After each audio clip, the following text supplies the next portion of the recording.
Hello friends, GK cricket sector में आपका स्वागत है।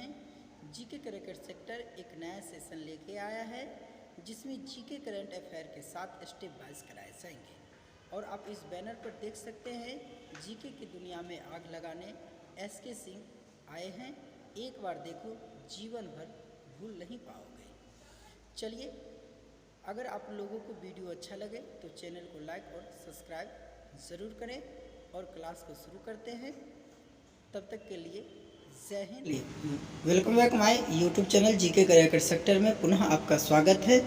आज का टॉपिक है बिहार के नए दो जिले। बिहार के नए दो जिले वो हैं नालंदा और बेगूसराय पर आज हम चर्चा करेंगे और यहाँ की देखेंगे कि यहाँ की स्थिति क्या है, यहाँ की सीमाएं क्या हैं, यहाँ कौन कौन सी नदियाँ हैं, यहाँ कौन कौन सी सड़क है और यहाँ क्या क्या फेमस है।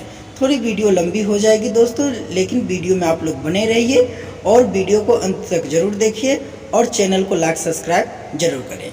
चलिए क्लास को शुरू करते हैं। हम क्लास को शुरू करते हैं और आगे देखेंगे नालंदा। पहले है नालंदा जिला के बारे में चर्चा करेंगे। तो नालंदा देखिए, नालंदा अब देखिए नालंदा की स्थिति देखिए दोस्तों, नालंदा की स्थिति क्या है। नालंदा की स्थिति के बारे में हम आप लोग को बता दें कि नालंदा की स्थिति, नालंदा का हेडक्वार्टर कहाँ है? बिहार शरीफ। नालंदा का हेडक्वार्टर कहाँ है? बिहार शरीफ है। नालंदा का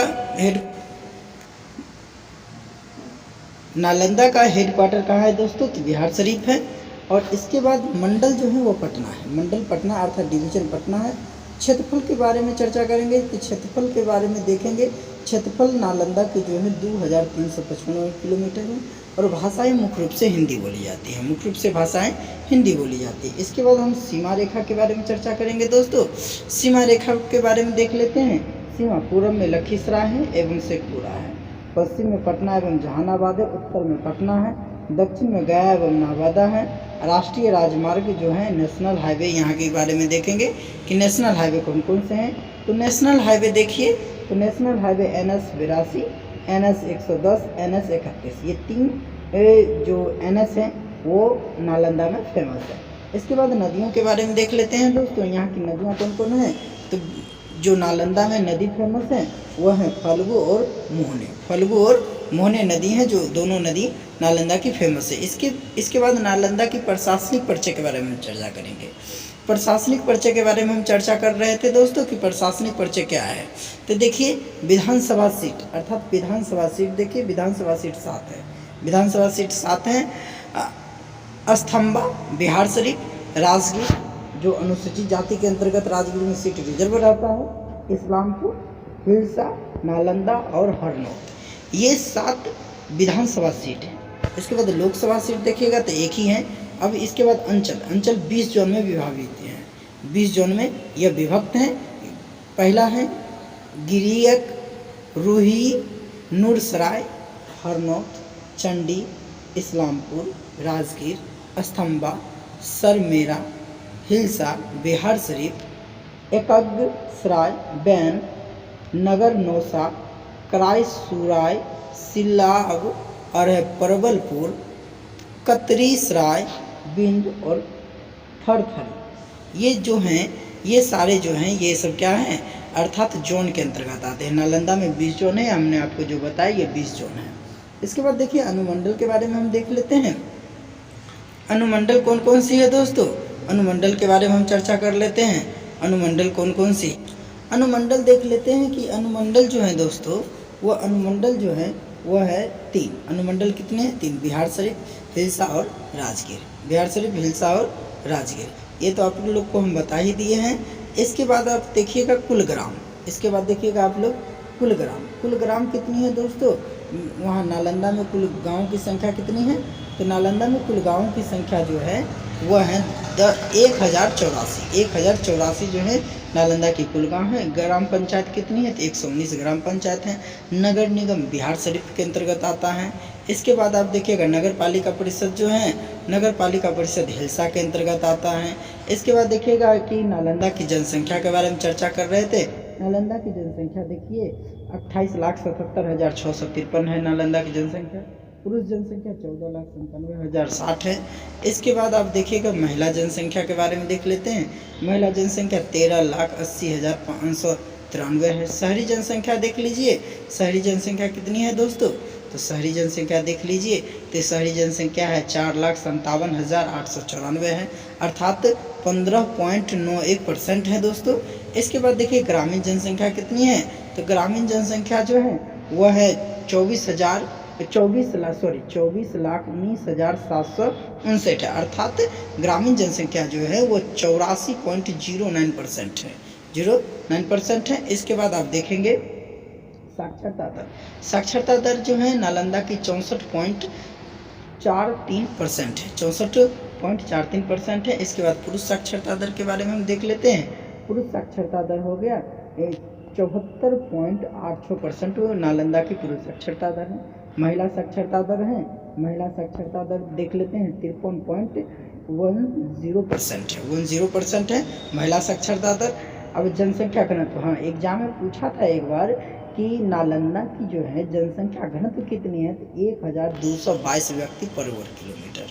कितनी है दोस्तों, 1222 व्यक्ति प्रत्येक वर्ग किलोमीटर। इसलिए हम कहते हैं कि क्वेश्चन हर जिले से बिहार में पूछे जाते हैं बिहार के एग्जाम में, तो इसलिए किसी को हम इग्नोर नहीं करेंगे, बारीकी से देखिएगा, आपको प्रत्येक एग्जाम में यह जरूर आएंगे। किसी न किसी एग्जाम में आपको जो भी आगामी एग्जाम है बिहार के संबंधित जो भी एग्जाम होंगे वह जिला से जरूर पूछता है, तो इसलिए नालंदा के बारे में एक ना एक क्वेश्चन जरूर आपको मिलेगा। तो जनसंख्या घनत्व के बारे में हम चर्चा कर रहे थे, जनसंख्या घनत्व आपको हम बता दिए। इसके बाद हम चर्चा करेंगे लिंगानुपात। लिंगानुपात कितनी है दोस्तों, 922 है, लिंगानुपात 922 है। जनसंख्या वृद्धि दर देख लीजिए, तो जनसंख्या वृद्धि दर इसकी कितनी है, 21.39% है। इसके बाद धार्मिक रिलीजियस, हमने आपको बताया था कि प्रत्येक जिला में अपने अपने धर्म के मानने वाले लोग भी हैं। तो देखिए हिंदू जनसंख्या है 26,69,775, अर्थात हिंदू जनसंख्या जो है 92.78% है। मुस्लिम जनसंख्या देख लेते हैं, मुस्लिम जनसंख्या कितनी हो जाएगी दोस्तों, मुस्लिम जनसंख्या है कितना, तो हो जाएगा 1,98,033। कितनी मुस्लिम जनसंख्या, 6.88% हो जाएगा। इसके बाद ईसाई धर्म के मानने वाले लोग की जनसंख्या देख लीजिए, ईसाई धर्म के मानने वाले लोग की जनसंख्या कितनी है, 1,978 है, अर्थात 0.07% है। सिख धर्म के मानने वाले की जनसंख्या कितनी है दोस्तों, सिख धर्म के मानने वाले लोगों की जनसंख्या जो है वो कितनी है, 393 है, अर्थात 0.01% है। बौद्ध धर्म के मानने वाले के 414 हैं। इसका जैन धर्म के मानने वाले की जनसंख्या कितनी है, 561 है। मात्र इतनी ही जनसंख्या है जो कम, सबसे अत्यधिक हिंदू धर्म है, इसके बाद मुस्लिम धर्म है। सब जिला में इन दोनों की जनसंख्या सबसे अत्यधिक रहती है। नालंदा के संस्थान व प्रमुख स्थान के बारे में हम चर्चा करेंगे। अब देख लेते हैं शिक्षण संस्थान। शिक्षण संस्थान कौन कौन से हैं उसके बारे में हम चर्चा करेंगे। चलिए हम चर्चा कर रहे थे कि शिक्षण संस्थान यहाँ के कौन कौन सी हैं, तो शिक्षण संस्थान के बारे में हम चर्चा करेंगे। तो SPM कॉलेज है, किसान कॉलेज है, नालंदा यूनिवर्सिटी है, नव नालंदा महाविहार भी हैं। यहाँ की इंस्टीट्यूट, टीचिंग इंस्टीट्यूट फेमस हैं। धार्मिक स्थल के बारे में देख लीजिए, धार्मिक स्थल जो है वो पावापुरी हैं। आप लोग जानबे करते हैं महावीर जो थे, भगवान बुद्ध जो थे, वो भगवान बुद्ध यहीं पर अपनी जल समाधि लिए थे, तो उसी का नाम पर यह पावापुरी जल मंदिर है। इसके बाद उंगारी है, उंगारी धाम है, बड़ी दरगाह है एवं खानखा है, दिगंबर जैन मंदिर है, नौलखा मंदिर। नौलखा मंदिर बहुत ही फेमस मंदिर है, कहाँ की, तो ये है नालंदा की बहुत ही फेमस मंदिर है। इसके बाद आप देखिएगा प्रसिद्ध स्थल के बारे में। प्रसिद्ध स्थल कौन कौन से हैं, पांडु पोखर है, अर्थात पांडव का पोखर है, यहाँ मिलेगा आपको। लाल किला है, जो बिहार का लाल किला कहा जाता है, वो कहाँ मिलेगा, तो आपको नालंदा में मिलेगा। भूल भुलैया मार्ग भी नालंदा में है। अब मलिक इब्राहिम ब्रायो का मकबरा भी मिलेगा। नालंदा संग्रहालय भी आपको कहाँ मिलेगा, तो आपको मिलेगा नालंदा में। चलिए अब चलते हैं, इसके बाद उद्योग देख लेते हैं। उद्योग दोस्तों देखते हैं, उद्योग जो है यहाँ पर सबसे अत्यधिक थी हथकरघा बुनाई पर, हथकरघा से बुनाई किया जाता था। इसके बाद आप देखेंगे अन्य महत्वपूर्ण क्वेश्चन के बारे में चर्चा कर लेते हैं। देखते हैं, नालंदा एक प्रशासित महाविहार था जो भारत में प्राचीन साम्राज्य मगध आधुनिक बिहार में एक बड़ा बौद्ध मठ था। यह यूनेस्को की विश्व धरोहर स्थल है, ये यूनेस्को की विश्व धरोहर स्थल है। इसके बाद देखिएगा कि वैदिक शिक्षा के अत्यधिक औपचारिक तरीकों ने टैक्सशिला, नालंदा और विक्रमशिला जैसे बड़े शिक्षण संस्थानों की स्थापना को प्रेरित करने में मदद की, जिन्हें अक्सर भारत के शुरुआती विश्वविद्यालयों के रूप में चिन्हित किया जाता है। देख लेते हैं इसके बाद। चलिए देखते हैं बेगूसराय के बारे में। बेगूसराय की स्थिति के पूरी बार चर्चा करेंगे। चलिए बेगूसराय के देखिए हेडक्वार्टर कहाँ पड़ेगा दोस्तों, तो बेगूसराय ही पड़ेगा। बेगूसराय के जो मंडल हैं वो मुंगेर हैं, डिवीजन अर्थात मुंगेर हैं। इसके बाद बेगूसराय की जो क्षेत्रफल है वो 1000 कितना है दोस्तों, 1918 है। 1918 है बेगूसराय का क्षेत्रफल है। इसकी मुख्य रूप से भाषा देख लीजिए तो हिंदी है, मुख्य रूप से भाषा है इसकी हिंदी है। इसके बाद सीमा रेखा देख लीजिए, बेगूसराय की जो सीमा रेखा है वो किन किन जिलों से मिलती हैं, तो वो देख लेते हैं हम कौन कौन से ज़िले से मिलती हैं। तो पूर्व में खगड़िया, पश्चिम में पटना, उत्तर में समस्तीपुर, दक्षिण में लखीसराय से मिलती हैं। अब दोस्तों देखेंगे कि राष्ट्रीय राजमार्ग कौन कौन सी हैं, तो राष्ट्रीय राजमार्ग NH 28 कौन कौन सी हैं, तो NH 28, NH 31 है। चलिए ये देख लिए। इसके बाद हम देखेंगे, इसके बाद हम चर्चा करेंगे किसकी, नदियों के बारे में। यहाँ 2 फेमस नदियाँ हैं, वो है गंगा और कमला हैं। इसके बाद बेगूसराय के प्रशासनिक परिचय के बारे में हम चर्चा करेंगे। बेगूसराय के प्रशासनिक परिचय क्या है दोस्तों, बेगूसराय के प्रशासनिक परिचय देख लीजिए। तो विधानसभा सीट जो है, असेंबली सीट है 7 है, असेंबली सीट 7 है। पहला है चेरिया बरियारपुर, दूसरा है बछवाड़ा, तीसरा है तेघड़ा, चौथा है मटिहानी और 5वां है साहबपुर कमला, बेगूसराय बखरी जो SC रिजर्व सीट रहता है। चलिए इसके बाद देखिएगा लोकसभा सीट एक ही है। लोकसभा सीट कितनी है दोस्तों, एक ही है।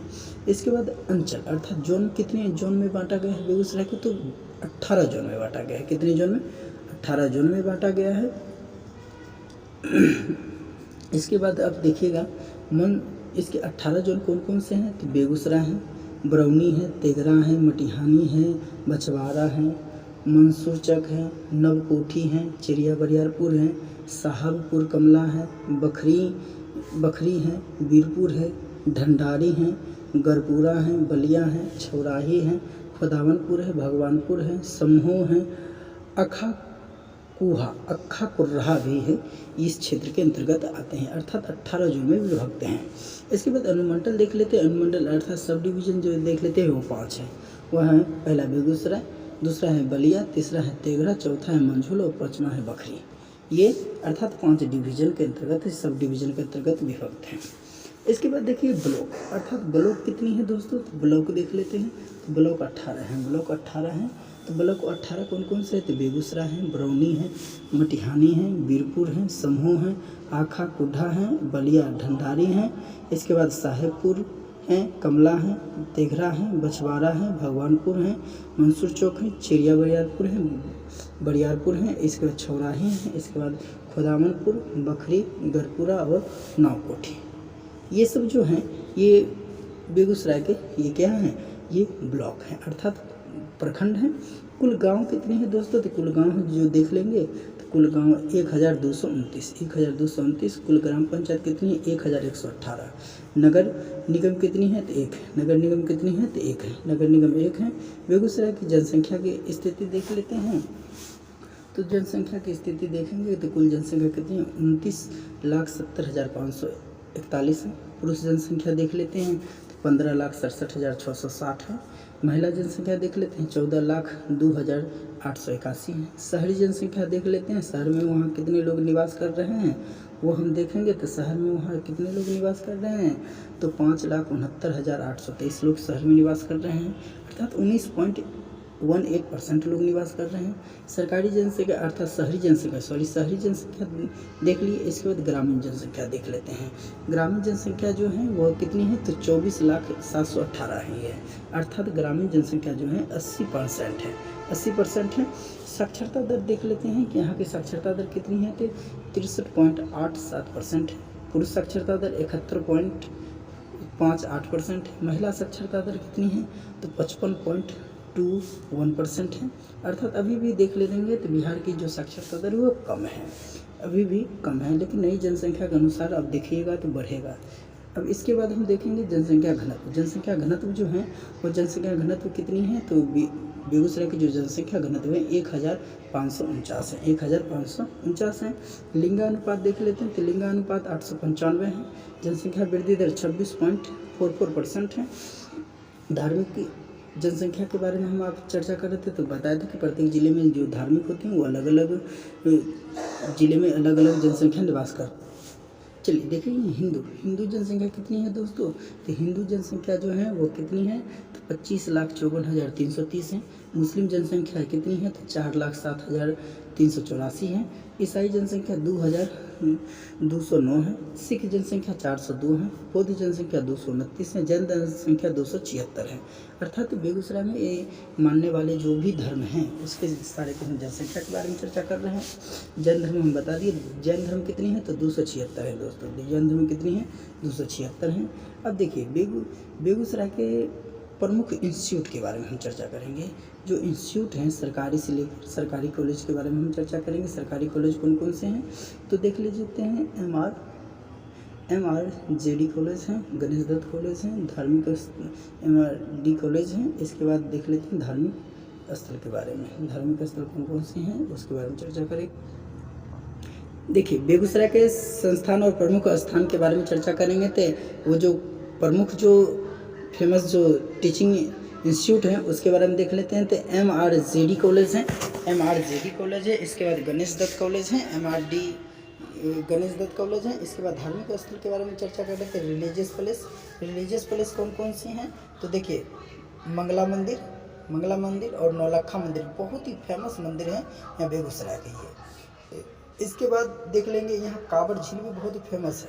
यहाँ प्रसिद्ध स्थल कौन कौन से हैं दोस्तों तो प्रमुख स्थल देख लें जयमंगलागढ़ है, कांवड़ झील जो फेमस स्थल है। उद्योग यूनिवर्सिटी कौन कौन सी हैं देख लेते हैं। उद्योग जो है वो कौन है उर्वरक कारखाना है। इसके बाद थर्मल पावर है, पेट्रोल रसायन पेट्रोल उद्योग भी जो है वो कहाँ है बेगूसराय में पड़ता है। अन्य महत्वपूर्ण तथ्य के बारे में हम चर्चा करेंगे। इसके बाद देखेंगे बेगूसराय जिला जो है गंगा नदी के उत्तरी किनारे पर स्थित है। गंगा नदी के उत्तरी किनारे पर यह स्थित है, उत्तरी नदी के स्थित है। इसके बाद आप देखेंगे कि बेगूसराय जो है बेगूसराय 1870 में मुंगेर जिले के उपखंड के रूप में स्थापित किया गया था। उपखंड के रूप में इसे स्थापित किया गया था। इसके बाद 1972 में यह एक जिले के रूप में स्थापित किया गया। अर्थात बेगूसराय की स्थापना 1972 में हुई थी। कोई पूछेगा तो बता दीजिएगा। बेगूसराय जिले का नाम जाहिरा तौर पर बेगम अर्थात रानी प्लस सराय से आता है। इसके बाद आप देखिएगा कि भागलपुर की बेगम तीर्थ यात्रा के लिए 1 महीने के लिए सिमरिया घाट के लिए आते थे। इसके बाद बेगूसराय प्रसिद्ध हिंदी कवि राष्ट्र कवि रामधारी सिंह दिनकर का जन्म स्थान है। बहुत ही फेमस हैं हिंदी के राष्ट्र कवि कौन है दिनकर जी हैं, रामधारी सिंह दिनकर जी। इनका भी जन्म बेगूसराय में हुआ था।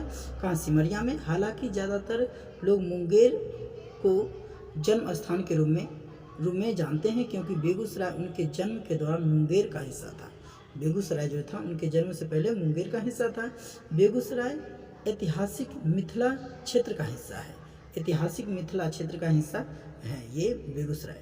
इसके बाद वह प्रसिद्ध इतिहासकार प्रोफेसर राम शरण शर्मा का जन्म 26 नवंबर 1919 को बरौनी अर्थात बेगूसराय बिहार में ही हुआ था। राम शरण जी का जन्म 26 नवंबर 1919 ईस्वी को हुआ था। अब श्री राजेंद्र प्रताप सिंह अब देखिएगा श्री राजेंद्र प्रसाद सिंह का जन्म जिन्हें यूनिसेफ ऑफ इंदिरा गांधी द्वारा सर्वश्रेष्ठ किसान और सामाजिक कार्यकर्ता पुरस्कार मिला था। गांव हर राख बेगूसराय में पैदा हुए थे। इनका जन्म हुआ था। श्री राजेंद्र प्रसाद सिंह का भी जन्म हुआ था। बेगूसराय में बहुत से ऐसे तत्व हैं जो आपको बहुत ही प्रसिद्ध मिलेंगे। बेगूसराय ही एक बिहार का एक ऐसा मात्र जिला है जहां सबसे पहले उद्योग लगा था। जो है किसका उद्योग आपको हमने चर्चा किया था दोस्तों, हमने चर्चा किया था कि किसका तो पेट्रोल रसायन का। यहाँ अर्थात पेट्रोल का अर्थात कच्चे तेल आते हैं बाहर से और यहाँ रिफाइनरी किया जाता है। चलिए वीडियो को समाप्त करते हैं, फिर मिलेंगे अगली वीडियो में। तब तक के लिए जय हिंद।